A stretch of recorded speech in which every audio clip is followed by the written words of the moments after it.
안녕하십니까. 여러분의 든든한 노후 파트너, 노후 주파수 백세입니다.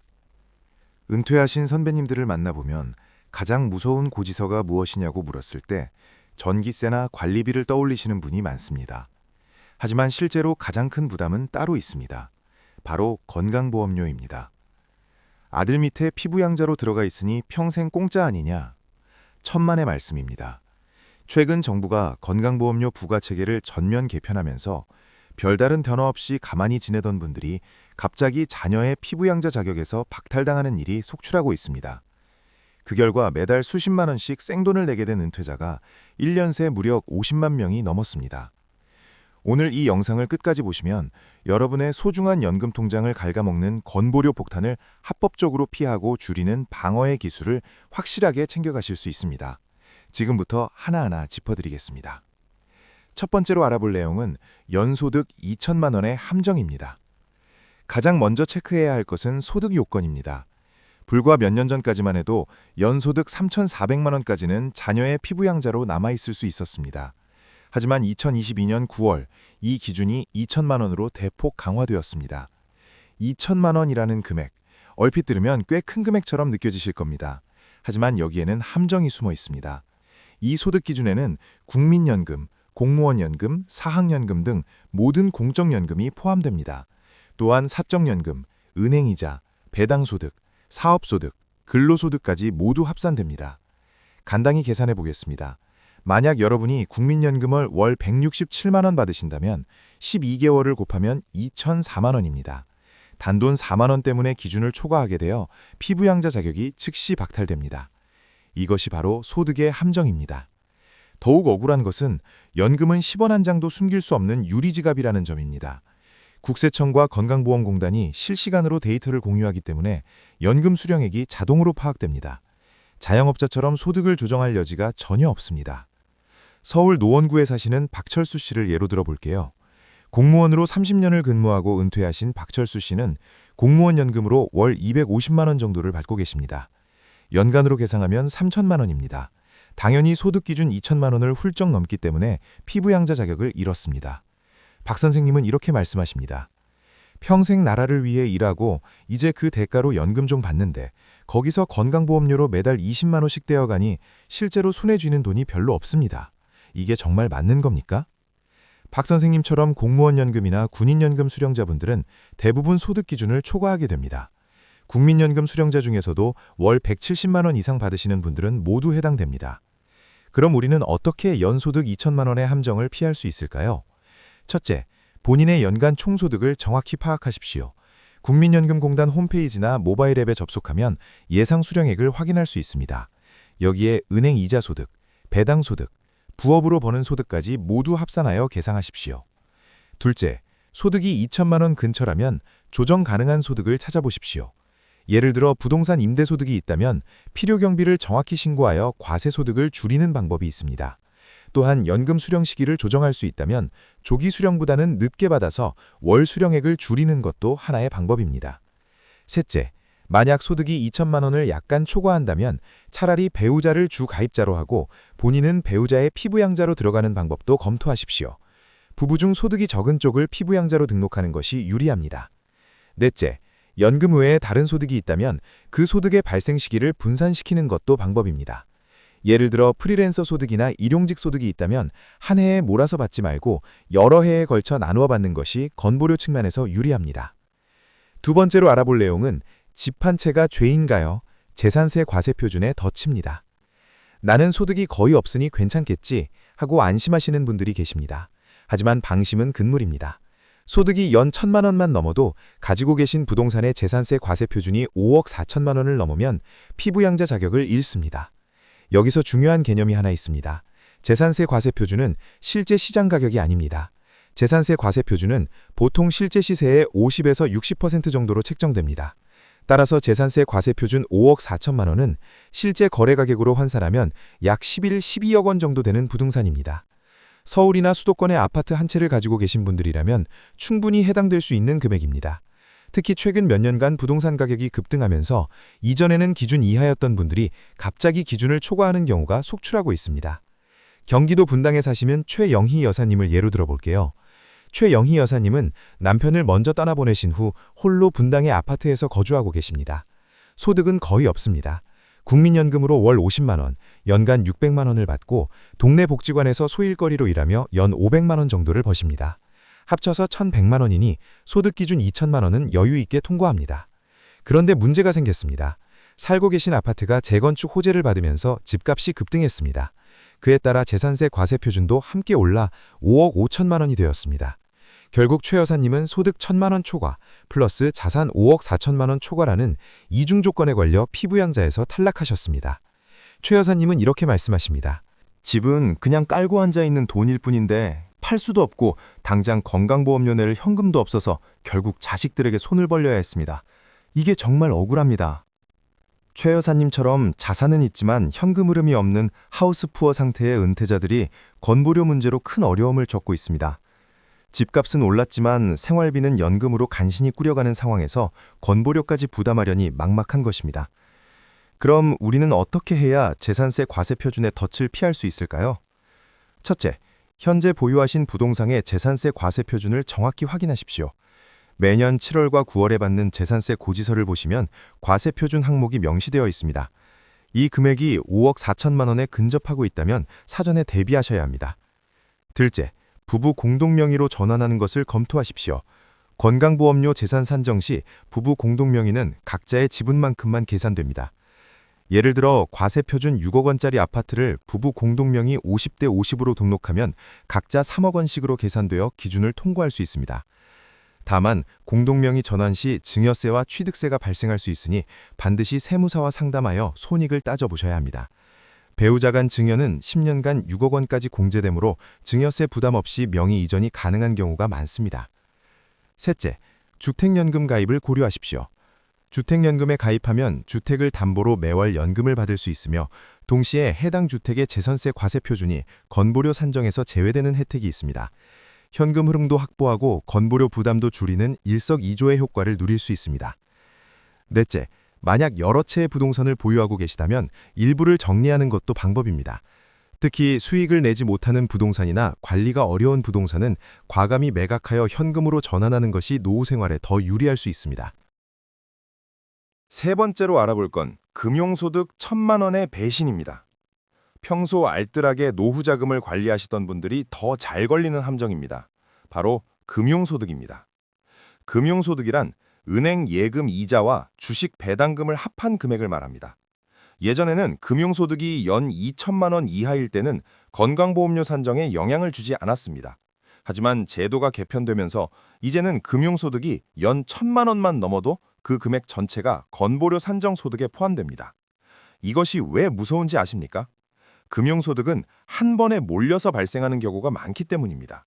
예를 들어 정기예금 만기가 한 해에 집중되거나 ELS나 펀드 같은 금융상품에서 수익이 한꺼번에 실현되면 그 해의 금용소득이 급증하게 됩니다. 대구에 사시는 김영수 사장님을 예로 들어볼게요. 자영업으로 평생을 일하시다 은퇴하신 김영수 사장님은 노후자금 3억 원을 ELS, 즉 주가연계증권에 투자하셨습니다. 3년 만기 상품이었는데 만기가 되어 수익이 한꺼번에 터졌습니다. 원금과 별도로 이자 소득만 1,500만 원이 발생한 것입니다. 김 사장님은 기분 좋게 수익금을 찾아서 손주들 용돈도 주고 부인과 여행도 다녀오셨습니다. 그런데 몇 달 후 건강보험공단에서 우편물이 도착했습니다. 피부양자 자격 상실 예고 통지서였습니다. 김 사장님은 이렇게 말씀하십니다. 이자 좀 받았다고 건보료 폭탄을 맞을 줄은 꿈에도 몰랐습니다. 일시적으로 생긴 소득인데 이게 말이 됩니까? 김 사장님처럼 일시적으로 금융소득이 증가하여 피부양자 자격을 잃는 경우가 매우 많습니다. 문제는 그 다음 해에 금융소득이 다시 줄어들어도 자격 회복까지는 시간이 걸린다는 점입니다. 결국 1, 2년간 지역가입자로 높은 보험료를 부담해야 하는 상황이 발생합니다. 그럼 우리는 어떻게 해야 금융소득을 관리해야 할까요? 첫째, 예금 만기를 전략적으로 분산시키십시오. 3억 원을 한 번에 3년 만기로 묶지 말고 1억 원씩 매년 만기가 돌아오도록 설정하십시오. 그러면 매년 발생하는 이자가 분산되어 연간 1,000만 원을 넘기지 않을 수 있습니다. 둘째, 비과세 저축 상품을 최대한 활용하십시오. ISA, 개인 종합자산관리계좌, 연금저축, 장기펀드 등 비과세 혜택이 있는 상품에서 발생한 소득은 건보료 소득 계산에 포함되지 않습니다. 특히 ISA는 3년 이상 유지 시 200만 원까지 비과세되므로 적극 활용하시기 바랍니다. 셋째, 배당주 투자 시 주의하십시오. 배당 소득도 금융소득에 포함됩니다. 배당률이 높은 주식에 투자하실 때는 연간 총 배당금이 1,000만 원을 넘지 않도록 계산하셔야 합니다. 넷째, 만약 금융소득이 일시적으로 증가할 것이 예상된다면 미리 건강보험공단에 문의하여 예상보험료를 확인하고 대비하십시오. 경우에 따라서는 차라리 일부 금융상품을 해지하여 소득 발생 시기를 조정하는 것이 유리할 수도 있습니다. 다섯째, 부부가 각자 금융상품을 나누어 보유하십시오. 남편 명의로 3억 원을 가지고 있는 것보다 부부가 각각 1억 5천만 원씩 나누어 가지고 있으면 이자도 분산되어 금융소득 기준을 넘기지 않을 가능성이 높아집니다. 네 번째로 알아볼 건 지역가입자 전환 시 공포입니다.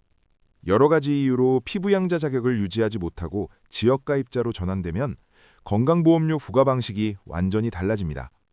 피부양자일 때는 보험료가 0원이었지만 지역가입자가 되면 본인의 소득뿐만 아니라 재산, 자동차까지 점수로 환산하여 보험료를 부과합니다. 이를 소득어렉 보험료라고 합니다. 다행히 최근 제도가 개편되면서 4천만 원 미만의 자동차에는 건보료를 부과하지 않게 되었습니다. 하지만 여전히 고가의 수입차나 대형차, 즉 차량 가액이 4천만 원 이상인 자동차를 보유하고 계시다면 건보료가 크게 증가할 수 있습니다. 또한 많은 분들이 모르시는 사실이 하나 있습니다. 바로 전세보증금이나 월세보증금도 재산으로 계산된다는 점입니다. 본인 소유의 집이 없어서 전세로 살고 계신 분들도 그 전세보증금의 일부가 재산으로 잡혀 건보료가 부과됩니다. 부산에 사시는 정민수 선생님을 예로 들어볼게요. 정민수 선생님은 은퇴 후 지역가입자가 되셨습니다. 본인 소유의 집은 없고 전세 5억 원짜리 아파트에 거주하고 계십니다. 정 선생님은 의아해하셨습니다. 정민수 선생님은 이렇게 말씀하십니다. 집도 없는데 건보료가 왜 이렇게 많이 나오는 겁니까? 제가 뭘 잘못한 겁니까? 정 선생님이 건강보험공단에 문의해서 확인해보니 전세보증금 5억 원의 30%인 1억 5천만 원이 재산으로 잡혀 있었습니다. 소득이 거의 없는데도 전세금 때문에 매달 15만 원 가까운 건보료를 내야 하는 상황이 된 것입니다. 이는 건강보험료 부과체계에서 전월세 보증금을 재산의 일부로 간주하기 때문입니다. 전세보증금은 금융자산으로 분류되어 그중 일정 비율이 건보료 산정에 포함됩니다. 그럼 우리는 어떻게 관리해야 될까요? 첫째, 자동차 가액을 확인하십시오. 건강보험공단은 자동차의 시가를 기준으로 건보료를 책정합니다. 만약 보유하신 차량이 4천만 원이 넘는다면 감가상각으로 가격이 떨어질 때까지 기다리거나 차량을 정리하는 것도 방법입니다. 특히 고급 수입차는 건보료 부담이 상당히 크므로 실용적인 차량으로 바꾸는 것을 고려하십시오. 둘째, 전세자금 대출이 있다면 반드시 건강보험공단에 신고하십시오. 대출금은 부채로 인정되어 재산에서 차감됩니다. 예를 들어 전세보증금 5억 원 중 3억 원을 대출받았다면 실제 본인 자산은 2억 원으로 계산되어 건보료가 줄어듭니다. 셋째, 전세보다는 월세로 전환하는 것도 하나의 방법입니다. 월세는 보증금이 전세보다 적기 때문에 재산 산정에서 유리합니다. 물론 매달 월세를 내야 하는 부담이 있지만 건보료와 함께 계산해보면 경우에 따라 월세가 더 유리할 수 있습니다. 넷째, 차량이 꼭 필요하지 않다면 카쉐어링이나 렌터카를 이용하는 것도 고려하십시오. 소유하지 않으면 건보료 부담이 없습니다. 특히 운전을 자주 하지 않으시는 분들이라면 필요할 때만 차를 빌려 쓰는 것이 경제적일 수 있습니다. 다섯째, 지역가입자가 된 후에는 매년 건보료 고지서를 꼼꼼히 확인하십시오. 재산이나 소득이 잘못 산정되어 있을 수 있습니다. 만약 오류를 발견하면 즉시 건강보험공단에 이의 신청을 하셔야 합니다. 다섯 번째로 최강의 방어술, 임의 계속가입 제도를 활용하는 겁니다. 자, 이제 피할 수 없다면 줄이는 방법을 알아보겠습니다.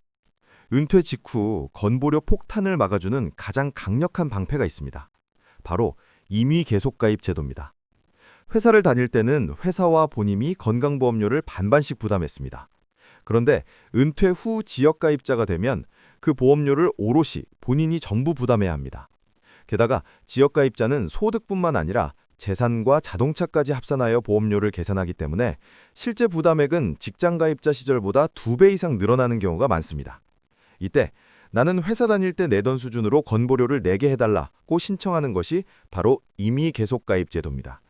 이 제도를 이용하면 최대 36개월, 즉 3년 동안 직장가입자 시절의 보험료 수준만 내면 됩니다. 구체적으로 설명하겠습니다. 예를 들어 퇴직 당시 월급이 500만 원이었고 건강보험료로 매달 20만 원을 냈다면 이미 계속가입을 신청하면 은퇴 후에도 3년간 월 20만 원만 내면 됩니다. 만약 지역가입자로 전환되었다면 재산까지 합산되어 월 40만 원 이상 나올 수도 있는데 이를 절반 이하로 줄일 수 있는 것입니다. 이 제도는 가만히 있으면 건강보험공단에서 알려주지 않습니다. 반드시 본인이 직접 신청해야 합니다. 신청 기한은 지역가입자 자격을 취득한 날, 즉 지역가입자 고지서를 처음 받은 날로부터 2개월 이내입니다. 이 기간을 하루라도 넘기면 절대로 신청이 불가능합니다. 따라서 퇴직을 앞두고 계시다면 퇴직 전에 미리 건강보험공단에 전화하거나 방문하여 이미 계속가입 제도에 대해 상담받으시기 바랍니다. 퇴직 후 바로 신청서를 제출할 수 있도록 준비하십시오. 또한 이미 계속가입 기간 중에도 소득이나 재산 상황이 변하면 지역가입자로 전환하는 것이 더 유리할 수도 있습니다. 예를 들어 보유하던 부동산을 매각하여 재산이 크게 줄었다면 지역가입자 보험료가 더 낮을 수 있습니다. 이 경우 이미 계속가입을 포기하고 지역가입자 전환 신청을 할 수 있습니다. 반대로 이미 계속가입 3년이 끝나갈 무렵 피부양자 자격을 갖출 수 있도록 소득이나 재산을 조정하는 것도 전략입니다. 예를 들어 금융자산을 배우자나 자녀에게 증여하여 재산을 줄이거나 일시적인 소득을 그 해에 발생시키지 않도록 조정하는 것입니다. 이미 계속가입 제도는 은퇴 초기에 재정 안정을 확보하는 데 매우 중요한 제도입니다. 절대로 놓치지 마시고 퇴직 전부터 철저히 준비하십시오. 6번째로 최강의 방어술 2번째, 재취업과 가족직원 등록을 이용하는 겁니다. 임의 계속가입 3년이 끝나면 다시 선택의 기로에 놓입니다. 피부양자 자격을 만족하지 못한다면 지역가입자로 전환되어 높은 보험료를 부담해야 합니다. 이때 또 하나의 방법이 있습니다. 바로 다시 직장가입자가 되는 것입니다. 이 나이에 무슨 직장을 구하냐고 반문하실 수 있습니다. 하지만 거창한 대기업에 취업하라는 뜻이 아닙니다. 단기 계약직이나 아르바이트라도 월 60시간 이상 근무하고 4대 보험이 적용되는 곳에서 일하면 직장가입자가 될 수 있습니다. 예를 들어 아파트 관리사무소 직원, 편의점 계약직, 공공기관 단기 일자리, 사회적 기업 일자리 등이 해당됩니다. 주 15시간 이상만 근무하면 4대 보험 가입 대상이 되므로 파트타임 일자리도 충분히 가능합니다. 또 다른 방법도 있습니다. 자녀가 개인 사업을 하고 있거나 법인을 운영하고 있다면 그곳에 직원으로 등록하는 것입니다. 실제로 업무를 담당하고 급여를 받는다면 이는 완전히 합법적인 방법입니다. 자녀의 사업체에서 격리, 총무, 고문 등의 역할을 맡아 일하시면 됩니다. 여기서 반드시 주의하셔야 할 점이 있습니다. 이름만 올리고 실제로는 일을 하지 않는 위장 취업은 절대로 해서는 안 됩니다. 건강보험공단이나 국세청에서 이를 적발하면 그동안 감면받은 보험료를 전부 환수당하고 과태료까지 부과됩니다. 심한 경우 사규죄로 형사처벌을 받을 수도 있습니다. 따라서 반드시 실제로 업무를 수행하고 적정한 급여를 받아야 합니다. 급여는 근로시간과 업무 내용에 맞춰 최저임금 이상으로 책정하되 지나치게 높게 책정하면 오히려 의심을 살 수 있으니 적정 수준을 유지하십시오. 또한 출퇴근 기록, 업무 일지, 급여 이체 내역 등을 잘 보관하십시오. 나중에 조사가 들어왔을 때 실제로 일했다는 것을 증명할 수 있어야 합니다. 재취업을 통해 직장가입자가 되면 건보료 부담이 줄어들 뿐만 아니라 국민연금도 추가로 납부하여 노후소득을 더 늘릴 수 있습니다. 또한 고용보험에도 가입되어 실업급여 수급 자격을 얻을 수 있고 산재보험도 적용받을 수 있습니다. 특히 요즘은 정부에서 노인 일자리 사업을 많이 진행하고 있습니다. 주민센터나 노인복지관에 문의하시면 다양한 일자리 정보를 얻을 수 있습니다. 이런 일자리는 대부분 4대 보험이 적용되므로 건보료 절감 효과도 있고 용돈벌이도 되는 일석이조의 기회입니다. 마지막으로 많은 분들이 모르고 계시는 건강보험료 경감제도를 소개하겠습니다. 첫째, 65세 이상 노인 경감제도입니다. 만 65세 이상 지역가입자는 보험료의 30%를 경감받을 수 있습니다. 이는 자동으로 적용되지만 혹시 적용이 안 되어 있다면 건강보험공단에 문의하십시오. 둘째, 장애인 경감제도입니다. 등록 장애인이 있는 세대는 장애 등급에 따라 보험료의 30에서 50%를 경감받을 수 있습니다. 반드시 장애인 등록증을 첨부하여 신청하셔야 합니다. 셋째, 휴직자나 퇴직자에 대한 경감입니다. 소득이 급감한 경우 건강보험공단에 소득 감소 사실을 신고하면 보험료를 재산정받을 수 있습니다. 넷째, 재난이나 질병으로 생계가 곤란한 경우 보험료 납부 유예나 분할 납부 신청이 가능합니다. 어려운 상황이라면 주저하지 말고 건강보험공단에 상담을 요청하십시오. 오늘 말씀드린 내용을 다시 한번 정리하겠습니다. 건강보험료는 모르면 폭탄이지만 알면 충분히 막고 줄일 수 있습니다. 첫째, 소득 2천만 원 기준을 반드시 체크하십시오. 연금과 이자, 배당, 사업소득까지 모두 합산됩니다. 둘째, 재산세 과세표준 5억 4천만 원 기준도 확인하십시오. 부부 공동명의나 주택연금을 활용하십시오. 셋째, 금융소득 1천만 원 기준을 넘지 않도록 예금 만기를 분산하고 비과세 상품을 활용하십시오. 넷째, 지역가입자가 되었다면 자동차와 전월세 보증금도 건보료에 영향을 준다는 점을 기억하십시오. 다섯째, 퇴직 후에는 반드시 임의 계속가입 제도를 신청하십시오. 2개월 안에 신청하지 않으면 영영 기회를 잃습니다. 여섯째, 재취업이나 가족사업체 직원 등록을 통해 직장가입자로 돌아가는 방법도 검토하십시오. 일곱째, 각종 경감제도를 빠짐없이 확인하고 신청하십시오.